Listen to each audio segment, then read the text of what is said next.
여러분 어떠신가요? 신앙생활 쉽지 않죠. 예수 믿는 것 쉽지 않은 것 같아요. 주님의 제자로 사는 건 더 어렵고 성경대로 살아보는 건 너무 벅찬 일 같아요. 하나님을 안다는 거 참 신비로운 일이죠. 예수님을 마음 열어 영접했다는 것도 놀라운 일이에요. 매 순간순간 성령의 음성을 듣고 그분의 감동하심을 쫓아 사는 것 또한 신비롭지 않나요? 건강한 신앙, 성경적인 신앙을 산다고 하는 것이 우리의 염원이지만 질문해 보면 답하기가 쉽지 않아요. 도대체 건강한 신앙이란 어떤 것인가? 성경적으로 예수 믿는다는 건 뭘 의미하는 걸까? 오늘 본문은 명쾌하게 해답을 제시해 주고 있어요. 건강한 믿음은 건강한 관계를 갖는다.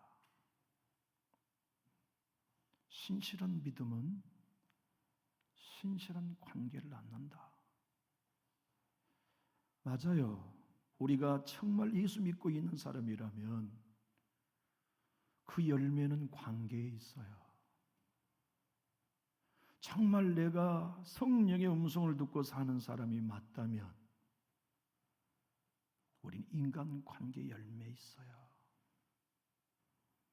사랑의 열매도 있겠죠. 희락과 화평과 오래 참음의 열매도 있겠죠. 수많은 성령의 열매가 있겠지만 그 열매를 최초로 맺어야 하는 곳, 반드시 맺고 살아가야 할 곳이 학교보다 먼저, 교회보다 먼저 가정이라는 것을 일러주고 계세요. 아니, 아비로서 자녀를 말씀으로 양육하는 일도 중요하죠. 자녀로서 부모의 말씀에 공경하는 것도 소중해요. 그런데 출발은 부부로부터라는 걸 오늘 본문은 말씀해요. 다시 말하면 아내가 남편을 순종하고 남편은 아내를 내 몸처럼 아끼는 관계, 그게 신앙의 출발이요, 건강한 신앙으로 가는 길목이라는 걸 안내해주고 있죠. 우리는 쉽게 알아요. 믿음의 조상은 아브라함이다. 주일 학생들도 성경 퀴즈에서 다 답할 수 있어요. 그러나 그렇지 않아요. 믿음의 조상은 아브라함만이 아닙니다. 사라도 믿음의 조상이에요. 아브라함은 혼자 이삭 낳은 거 아니잖아요. 아브라함 혼자 없는 것을 있는 것처럼 부르신 하나님이라고 믿은 거 아니잖아요. 아브라함 혼자 죽은 자를 살려내신 하나님으로 믿은 것도 아니잖아요. 사라도 똑같이 믿었어요. 그래서 이삭을 함께 얻었으니 사라도 믿음의 조상이죠. 이건 제 억지의 주장이 아닙니다. 이사야서 51장 2절이 그 사실을 이렇게 증언하는데, 너희 조상 아브라함과 너희를 낳은 사라를 생각하여 보라.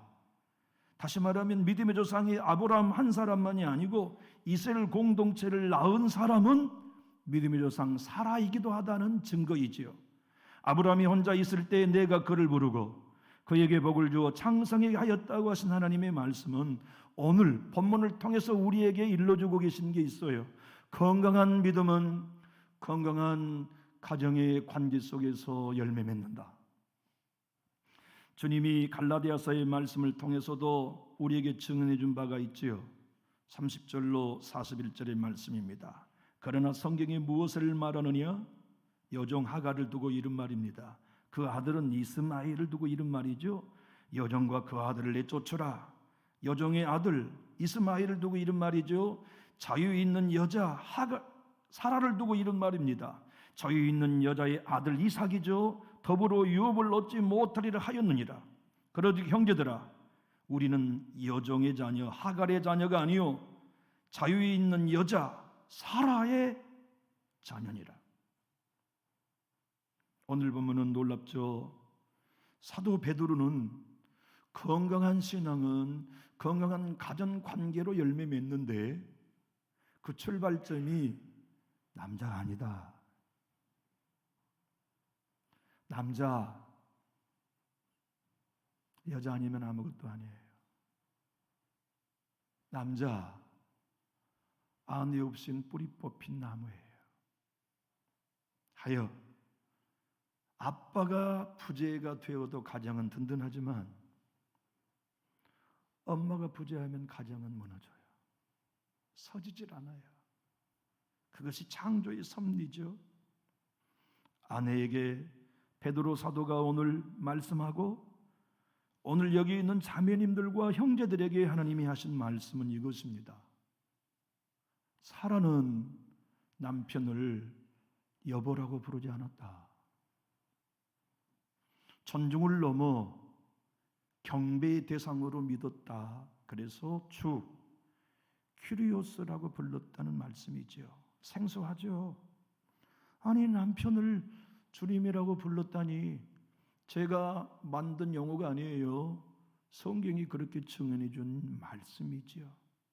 여보 영감 이렇게 부른 게 아니라 주님 여보세요라고 불렀다는 얘기죠. 왜 그랬느냐? 하나님이 남편과 함께 하신 것 때문이요. 하나님이 약속이 남편을 통해 주어졌기 때문이라고 고백해요. 여러분 하나님의 음성 듣는다는 건 귀하죠. 지치고 낙심될 때 하나님의 음성 들으면 힘이 나요.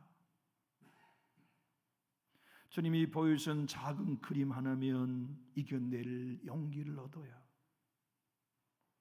정말 우리의 삶 속에 하나님이 필요하지 않는 구석은 없어요. 하나님의 은혜가 찾아오지 않아도 우리 스스로 설 수 있는 여지는 남아있지 않아요. 사라는 아브라함을 주님이라고 부르고 그 주님께 순종하듯 남편에게 순종했는데 베드로는 말합니다. 이런 건강한 관계, 건강한 신앙은 자연인은 못한다. 구원받지 못한 사람은 못한다. 성령으로 거듭난 사람, 중생한 사람, 다시 말하면 겉사람이 아닌 속사람, 마음이 숨은 사람으로 살아가는 사람들만 좋은 관계 안에 가정을 꾸릴 수 있다는 말씀을 해주고 계시죠. 성경은 정말 어려운 책이에요. 제가 평생을 성경을 붙들고 살지만 성경은 여전히 무지합니다. 성경에 대해서 아는 바가 아무것도 없어요. 오늘 본문의 1절에 말씀과 말이라는 단어가 나오죠. 이 말은 우리가 성경을 읽어보면 입에 나오는 언어, 랭귀지인 단어라고 이해하기 쉽지만 그런 뜻이 아니에요. 헬라의 원어의 의미는 로고스입니다. 다시 말하면 그대가 아내로서 남편에게 복음을 증거하는데 남편이 받아들이지 않아.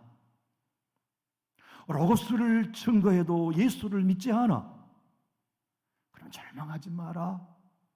그대의 착한 행실을, 단장된 그대의 아름다운 행실을 남편에게 보임으로 남편을 구원해낼 수 있다는 가르침을 초대교회 성도들에게와 가정 달인 5월 부부주의를 맡는 우리들에게 가르쳐 주시니 설명이 없이 어찌 우리가 이 말씀을 이해할 수 있겠나요?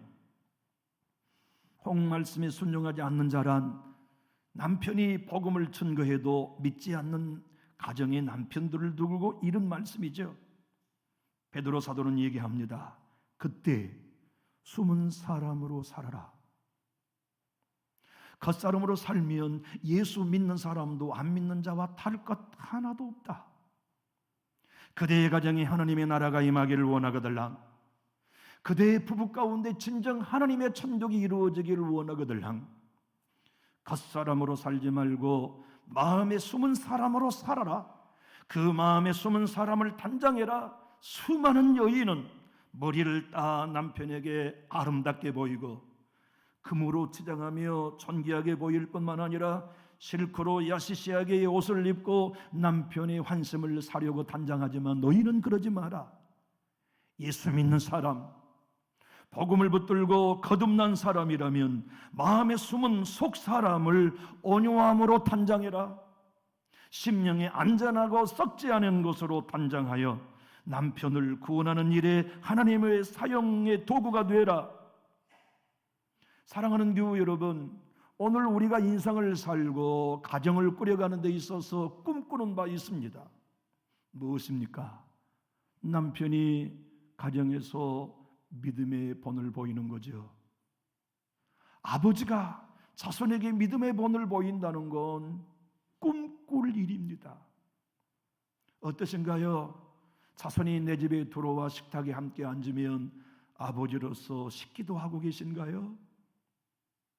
집 떠나는 자녀들, 아가 거기 서라, 아빠가 너를 위해 축복 기도해 주마가 우리의 가정에 복을 누리고 있는 증거인가요?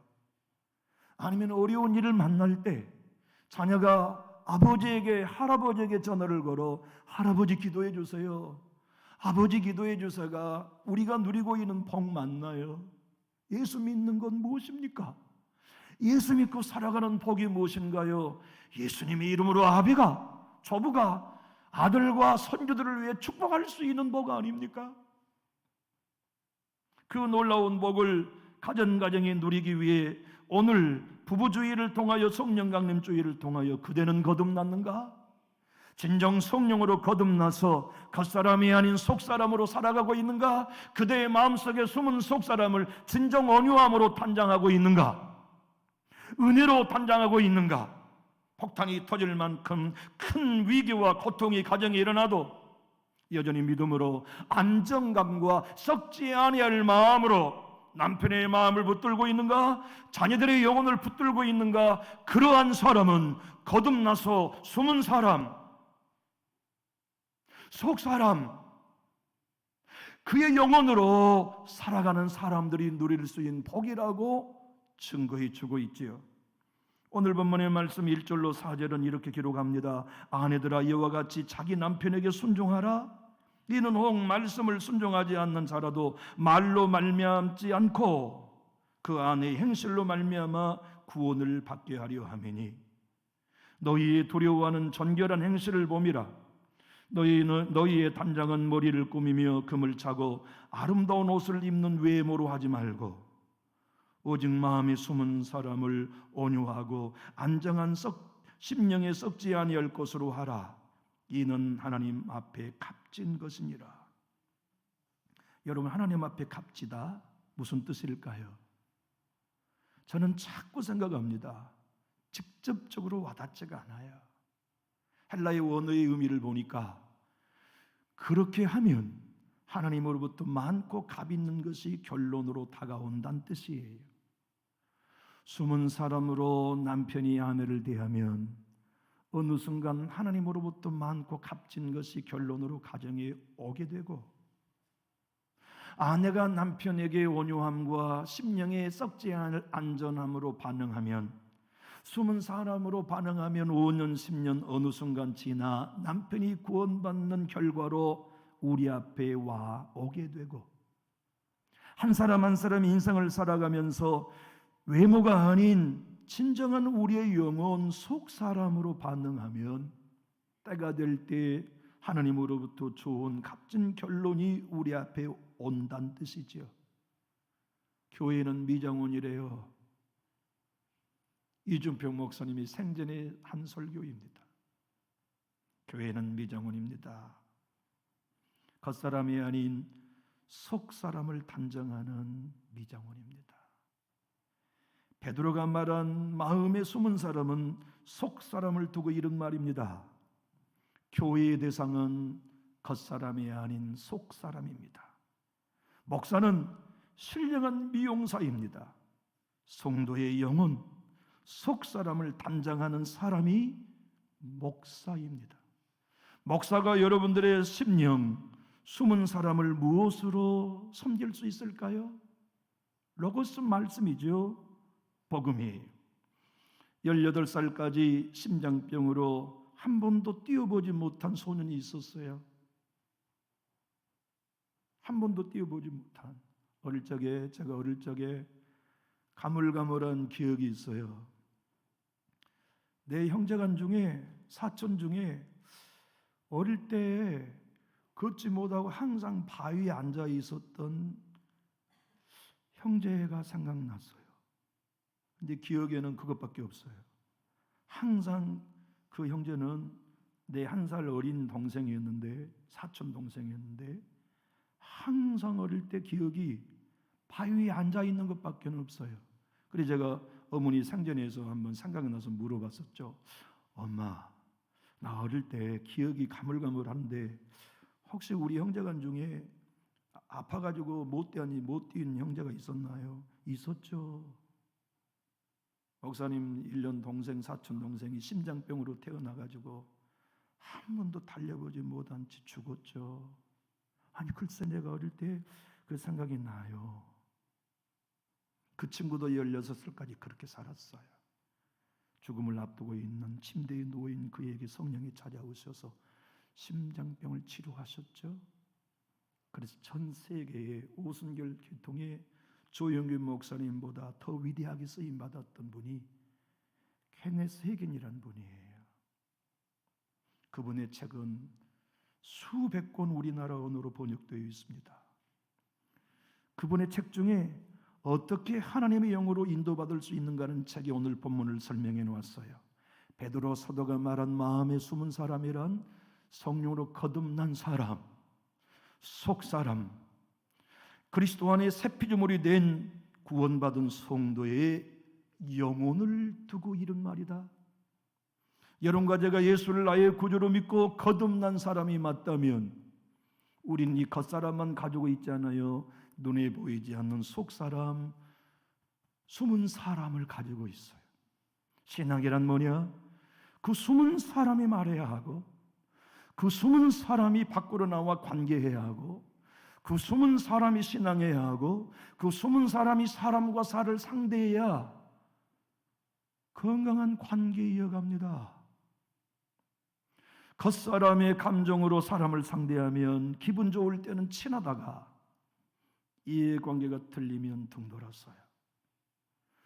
자연인들의 삶은 속사람이 없고 속사람을 이해 못하기 때문에 이해관계에 따라 친절도 오고 가고 사랑도 오고 가지만 예수 믿는 사람들을 보십시오.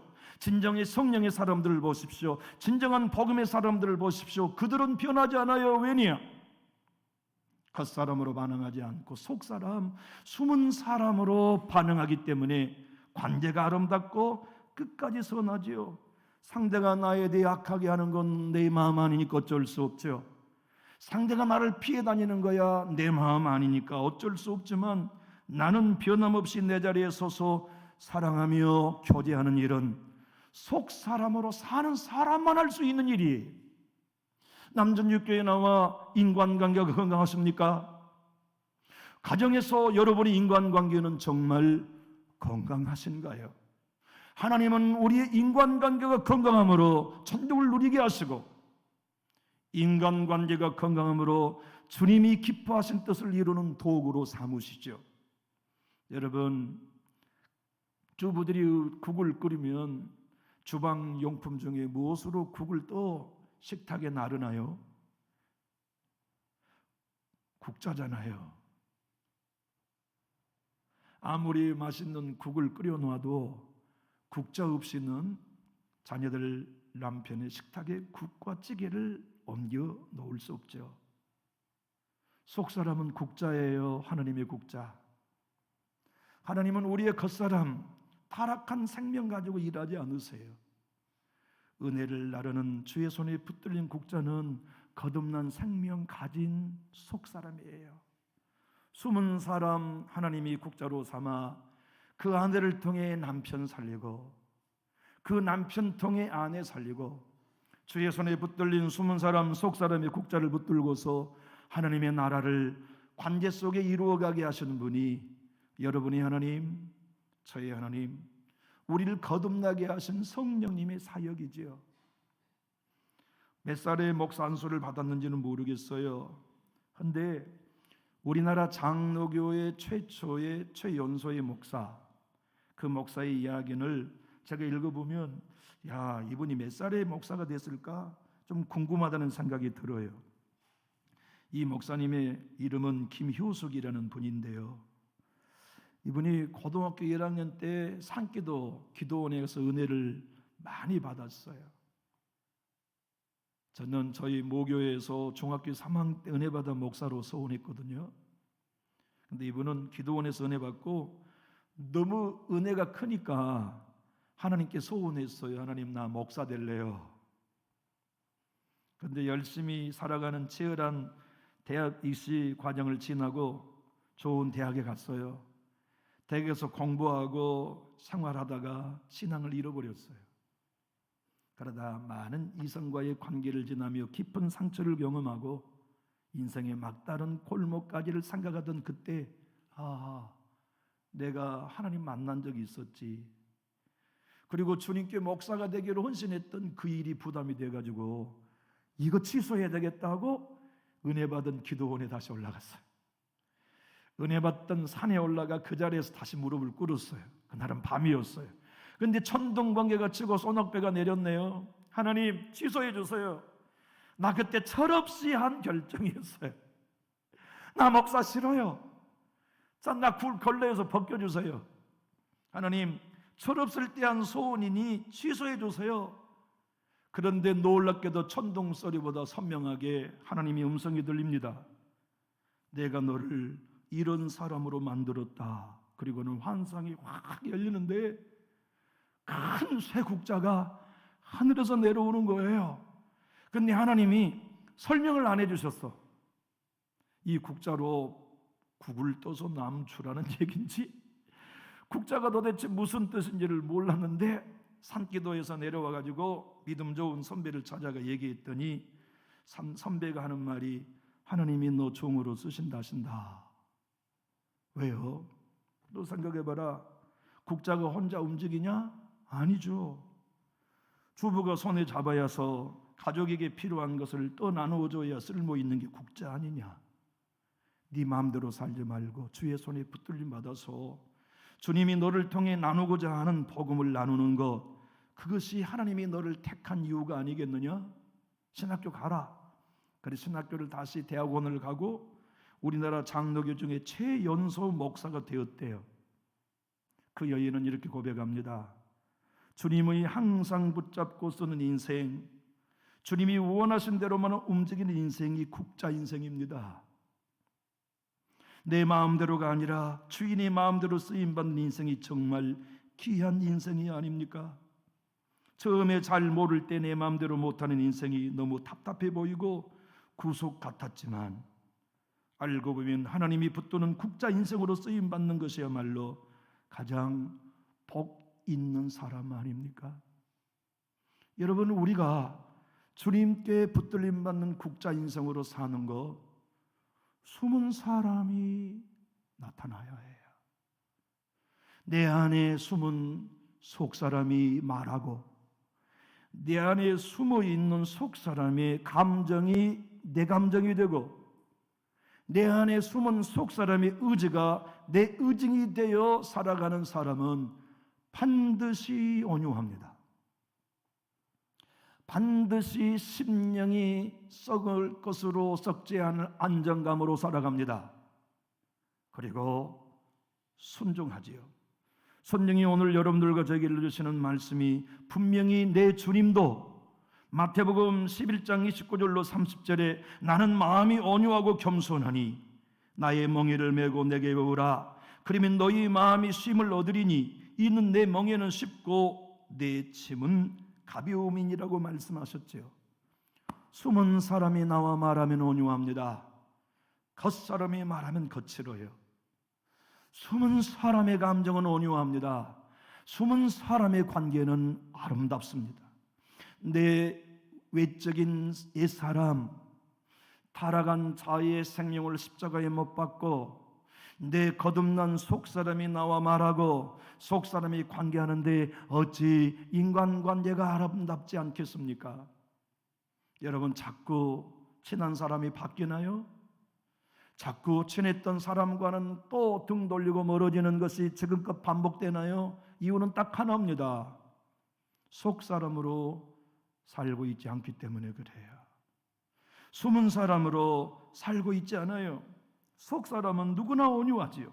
사도 바울은 디도에게 목회 서신을 3장 2절에 이렇게 말씀하셨죠. 아무도 비방하지 말며 다투지 말고 관용하며 범사의 온유함으로 모든 사람에게 나타낼 것을 기억하게 하라. 사랑하는 교우 여러분, 성령 받지 않는 사람은 거듭날 수 없어요. 내 주님은 니고데모뿐만 아니라 우리에게도 말씀하십니다. 육으로 난 것은 육이요 영으로 난 것이 영이다. 여러분과 제가 성령으로 거듭나서 하나님을 아버지로 부르는 믿음이 있다면 우리 안에는 숨은 사람이 있습니다. 내 눈에도 안 보이고 네 눈에도 안 보이지만 거듭난 사람 안에만 있는 속사람, 그 속사람이 나와 인간관계하게 하라. 그 속사람은 온유하다. 그 속사람은 예수의 생명의 공유자이니 그는 심령에 썩을 것으로 살지 아니하고 폭탄이 터지는 같은 위기가 와도 주님을 신뢰하며 국자 인생으로서 안정감을 가정과 관계에 나눌 수 있다. 그러면 반드시 열매 맺는데 그 믿음을 아브라함이 거듭나서 아브라함이 되었고 그 믿음으로 사레가 거듭나서 사라가 되어서 사라는 남편을 주님이라고 믿고 순종했듯이 숨은 사람으로 신앙하는 너희도 그렇게 남편에게 순종하며 천국을 이루라는 가르침을 부주일에 듣게 되는 거죠. 여러분, 진정 거듭나셨나요? 중생하셔서 나는 하나님의 사람이라는 고백이 여러분의 고백이 되셨나요? 그럼 이제 가정에서도 직장에서도 교회에서도 여러분의 옛사람이 말하게 하지 마십시오. 여러분의 새사람, 여러분의 숨은 사람, 여러분이 진정 구원받은 영혼이 여러분의 입 밖에 나와 말하게 하시고 그가 준 감정을 내 감정으로 선택하시고 그래서 순종, 섬김, 온유로서 성령이 이루어놓으신 국자 인생이 제가 되고 여러분이 다 되심으로 여러분의 가정 식구가 다 구원받고 하나님의 영광을 누리는 주인공으로 설 수 있기를 예수님 이름으로 축복합니다. 기도하겠습니다.